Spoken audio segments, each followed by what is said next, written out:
Hi, my name is Nick Lang. I'm going to be a fifth-year senior here at UW-Madison, majoring in economics and Japanese, and I studied abroad in Tokyo, Japan at Keio University.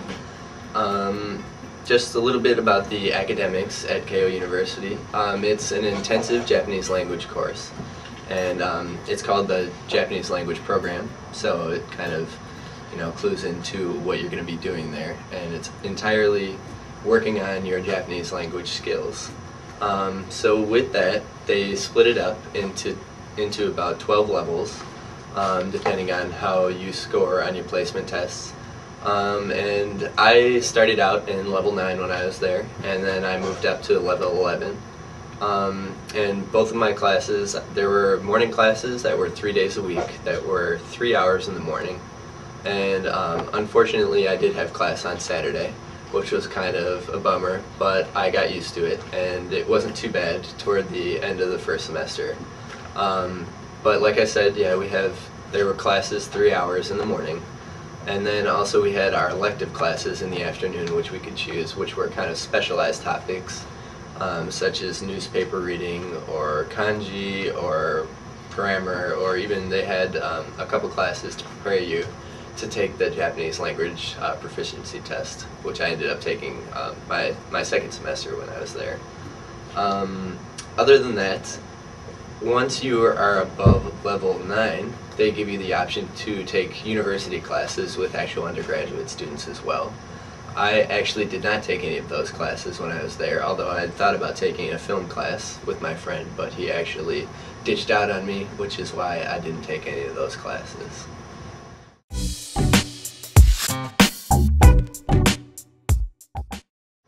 Absolutely, you should go and study abroad.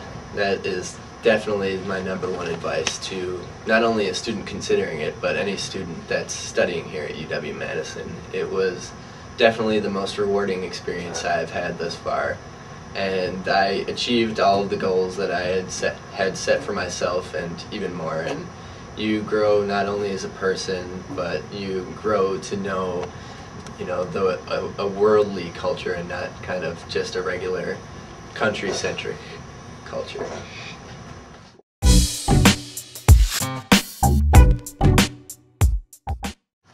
One of the most memorable experiences was definitely working at a restaurant, and actually this smock right here I got from the owner of the restaurant when I was leaving, and it's kind of got my name on it, which is really cool, and I hang it up to give myself a little bit of a memory of when I was there. But while I was working there, I got to work during the 5th anniversary of that restaurant. And so during that, it was during Golden Week, which is a week-long, basically holiday in Japan, where there are events like Children's Day, and there's lots of things going on. But the 5th anniversary was during that week, and I got to work. It was a special event in which they only invited the regulars that came into the restaurant. So it was a Saturday and Sunday event where they had kind of a course meal, and they were seated for 2 or 3 hours each, and so we got to talk and kind of sit down with all of the regulars that came in while we were serving them. Got to wear Hawaiian shirts, and it was just a really fun time. And I realized by the end, because when I had first gotten to Japan, I realized it was kind of hard to meet local people unless you go out of your way. But that was kind of the moment where it all clicked, and I realized, wow, I've immersed myself in the culture, and I had made great friends there, and all of the customers knew my name and had called me over, and they're like, "Hey Nick, come on over here, you can come and eat with us, blah blah blah." So I kind of realized that I'd finally achieved what I was thinking about.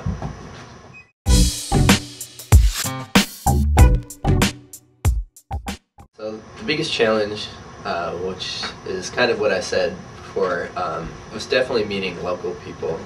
So, and I think it might go for anyone that's going to study in a big city, but especially in Tokyo, it's really easy to kind of stick to yourself, and a lot of people do tend to stick to themselves. So I really had to kind of step out of my boundaries and go and make sure that I was the one that was interacting with people. because they certainly weren't going to just come to me. And at first, outside of kind of convenience store interactions, it was definitely tough meeting people, even at school, especially because I was studying with all international students who were there to improve their Japanese language. So I didn't even really get to meet too many undergraduate students. But toward the middle of the first semester, I started frequenting a local cafe, and luckily that was all regulars as well.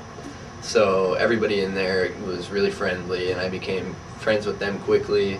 And not only did it really help me kind of break out of my shell as far as speaking the language, but also it really allowed me to, make some really good friends who I'm still friends with today.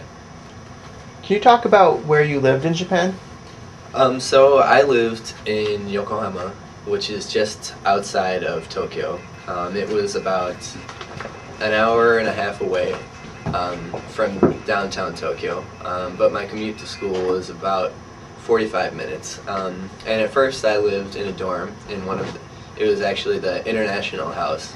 So it was a dorm filled with other international students that weren't necessarily in my program, but there were lots of engineering students, and so I got to meet a lot of international people that way, which was really cool.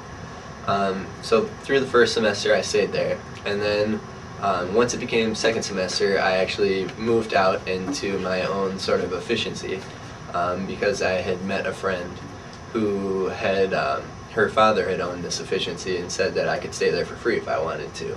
So I ended up getting my own place and got to really kind of experience what it was like to live on your own completely in Japan.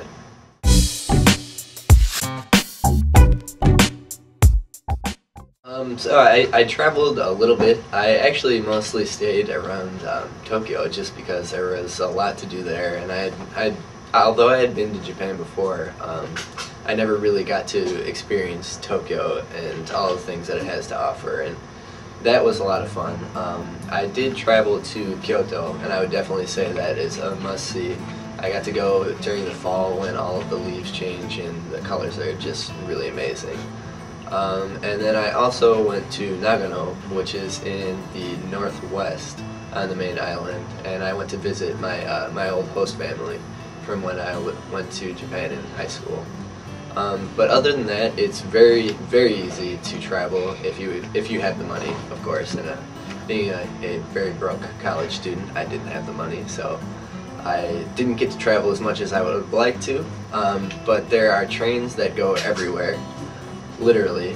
And also they have bullet trains that travel all throughout the four main islands, as well as domestic airlines, and also international flights are very easy to make.